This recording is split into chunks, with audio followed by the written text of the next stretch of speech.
দেখেন, আমরা জীবনে প্রথমবারের মতো ভোট দিচ্ছি এবং আমরা তো আসলে এর আগে যে জাতীয় নির্বাচন বা স্থানীয় সরকার নির্বাচন হয়েছে, এগুলো আসলে কেমন হয়েছে নতুন করে বলার কিছু নাই।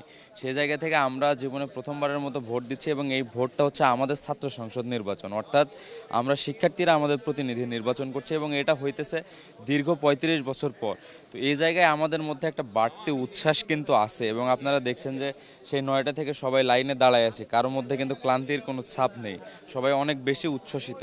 তো রাষ্ট্র নির্বাচন একটা ফেস্টিভ মুড ধারণ করেছে, আমরা চাই যে এটা অব্যাহত থাকুক, কোনো ধরনের অসঙ্গতি এবং কোনো ধরনের গোলযোগ যাতে না হয়। প্রশাসন যে কোনো অভিযোগ ওঠার সাথে সাথে এটাকে যাতে আমলে নিয়ে ব্যবস্থা গ্রহণ করে, আমরা এটি আশা রাখবো ইনশাল্লাহ। আমরা অবজার্ভ করতেছি, আমরা যারা ভোট দিয়ে বেরোচ্ছে তাদের সাথে কথা বলছি, আমরা এখনই রেড কার্ড বা গ্রিন কার্ড দিতে চাই না, আমরা অবজার্ভ করছি। আমরা শিক্ষার্থীদের সাথে কথা বলছি, এরপর আমরা আসলে এটা জানাতে পারবো যে ভোট গ্রহণ কেমন চলছে। ইনশাল্লাহ আমরা শিক্ষার্থীদের যে ক্ষমতায়ন, এই ক্ষমতায়নের উপর আস্থা রাখি। আমরা বিশ্বাস রাখি রাজশাহী বিশ্ববিদ্যালয়ের শিক্ষার্থীরা তাদের জন্য সৎ, দক্ষ এবং যোগ্য নেতৃত্ব বাছাই করবে এবং ১ বছরের জন্য তাদের যে দায়িত্বভার এটি সৎ, দক্ষ এবং যোগ্য নেতৃত্বের হাতেই তুলে দিবে বলে আমরা আশা রাখছি এবং আমরা রাজশাহী বিশ্ববিদ্যালয়ের শিক্ষার্থীদের বিশ্বাস করি আসলে।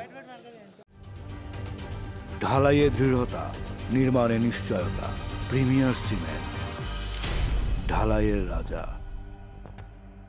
খুবই আনন্দিত যে কয়েক দফা নির্বাচন পিছানোর পরে আজকের নির্বাচনটা অনুষ্ঠিত হতে যাচ্ছে। আর দীর্ঘ ৩৫ বছর পর যেহেতু রাকসু নির্বাচন হচ্ছে এবং আমরা আমাদের ছাত্র প্রতিনিধি বাছাই করতে পারবো, এতে খুবই আনন্দিত আমরা এবং এটা আমাদের স্মৃতির